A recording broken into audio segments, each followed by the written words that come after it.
মামা তোমার নামটা কি? বিপ্লব। মিথ্যা কথা কবা না। না। তুমি হিন্দু না মুসলমান? মুসলমান। তোমার কটা কথা বলে দিয়ে যাবো, কথা কটা যদি সত্য হয় সত্য বলবা তো? জি। একবার কও বিসমিল্লাহ, বিসমিল্লাহ, আরেকবার কও সুবহানাল্লাহ। সুবহানাল্লাহ। রাগ করলা? না, এই নামগুলো নিলে ভালো না ক্ষতি? ভালো। তোমার চারটে কথা বলে দিয়ে যাবো, কথা চারটা যদি সত্য হয় সত্যই বলবা, মিথ্যার আশ্রয় নিবা, আল্লাহর কাছে ঠেকা থাকবা। কি কইছি কথাটা বুঝতে পারছো? জি। মুখ পাকাও। তুমি এমন একটা ব্যক্তি যে কয় আইলো তার পিছেই যাও, গেলে পরে তোমার ক্ষতি হয়, লাভ হয় না।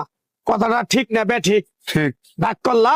না না। যখন তোমার কাছে টাকা পয়সা থাকে তখন তোমার আপন বন্ধু বান্ধব, কাছের মা বাবা মা থাকে।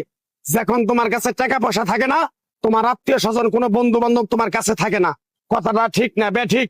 ঠিক। রাগ করলা? না না। এই কথাগুলো আগে পিছে কোনদিন বলছিলা? না। তুমি মানুষের পিছনে যায় হাজার হাজার টাকা পয়সা নষ্ট করো, তোমার পিছনে এসে কেউ 10টা টাকা ক্ষতি করে না। কথাটা ঠিক নেবে ঠিক? ঠিক। আরেকবার কও বিসমিল্লাহ, বিসমিল্লাহ, আরেকবার কও সুবহানাল্লাহ। সুবহানাল্লাহ। বিশ্বাসে বস্তু মিলে তর্কে বহুদূর। তোমার যে কথাগুলো বলছি সত্য বলছি না মিথ্যা বলছি? সত্য। তুমি এমন একটা ব্যক্তি, মানুষের দুঃখ কষ্ট দেখতে পারো না, তার পাশে যাই দাঁড়াও, তারা এসে তোমার পিছন থেকে ক্ষতি করার জন্য ঘুরে। কথাটা ঠিক নেবে ঠিক? ঠিক। রাগ করলা? না। কিছুদিন আগে একটা বিপদে পড়ছিলা, অনেক বন্ধু বান্ধবের কাছে 10, 20, 50 হাজার টাকা হাওলা চাইছো, তারা তো ফোন ধরেই নেই, তোমার সাথে এখন যোগাযোগ বন্ধ করে দিছে। কথাটা ঠিক নেবে ঠিক? ঠিক। ঠিক। রাগ করলা? না না। আর একটা কথা বলে যাবো, সত্যটা সত্য বলবা, মিথ্যার কোনো আশ্রয় নিবে না। মিথ্যার আশ্রয় নিবা, আল্লাহর কাছে ঠেকে থাকবা। কথাটা কি কইছি বুঝতে পারছো? জি। রাগ করলা? আমার ওস্তাদে বলছে পাগলা রে, চাইয়া খাবি পেটে আটবো না, চুরি করে খাবি পিঠে আটবো না। তাই আমি পাগলা, গাছ গাছরা তাবিজ কবজ দিয়ে কারো কাছে টাকা পয়সা নিয়ে খাই না। তোরে যে কথাগুলো বলছি সত্য বলছি না মিথ্যা বলছি? সত্য। আরেকবার ক বিসমিল্লাহ। বিসমিল্লাহ। বিসমিল্লাহ বরকত নাই? আছে। তুই মানুষের 10 টাকা দেস, যখন তুই টাকাটা চাইতে যাস তখন তোর সাথে মারামারি মন গালাগালি হয়। কথাটা ঠিক না বে ঠিক? ঠিক। রাগ করলি? না। আরেকবার ক বিসমিল্লাহ। বিসমিল্লাহ। আমার ওস্তাদের নিষেধ।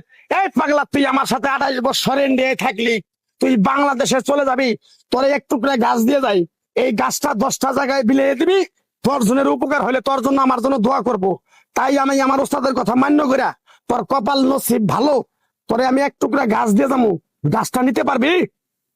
পারবি? পারবো। আরেকবার ক বিসমিল্লাহ। বিসমিল্লাহ। বিশ্বাসে বস্তু মিলে তর্কে বহুদূর। আমার ওস্তাদে বলছে, এই পাগলা, তোর মুখের কথা যদি কেউ বিশ্বাস না করে তার সাথে তুই কথা বলবি না। তাই আমি আমার ওস্তাদের কথা মান্য করে এই তাবিজ গাছ গাছরা দিয়া কারো কাছে টাকা পয়সা নিয়ে খাই না, তোর কাছ থেকে সামান্য কিছু টাকা নিয়ে আমি একসঙ্গে হোটেলে খামু। দিতে পারবি? পারবো। পারবি?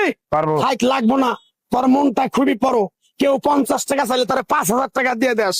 কথাটা কি করছি বুঝতে পারছ? জি। আরেকবার কবি বিসমিল্লাহ। বিসমিল্লাহ। বিসমিল্লাহ বলার সাথে সাথে তুই আমারে 500 টাকা দিবি, তোর এক টুকরা গাছ দিয়ে যাবো। এই গাছটা তুই নিয়ম কারণ মাইনা ব্যবহার করবি, আল্লাহ তোরে মুক্তি করবো। কথাটা কি কইছি বুঝতে পারছ? জি। আরেকবার ক বিসমিল্লাহ। বিসমিল্লাহ। তোরে গাছটা দিমু, টাকা ছাড়াই দিমু, তোরে আমি টাকা নিবো না, মন থেকে তোরে বললাম। গাছটা যদি দেওয়ার পরে তোর যদি উপকার হয়, মসজিদে তুই 20টা বন্দি কিনে দিতে পারবি? হ্যাঁ। পারবি? পারবো। আরেকবার কবি বিসমিল্লাহ। বিসমিল্লাহ। পিছন দিকে তাকাবি না, ডাইরেক্ট চলে যাবি। যা যা যা যা যা।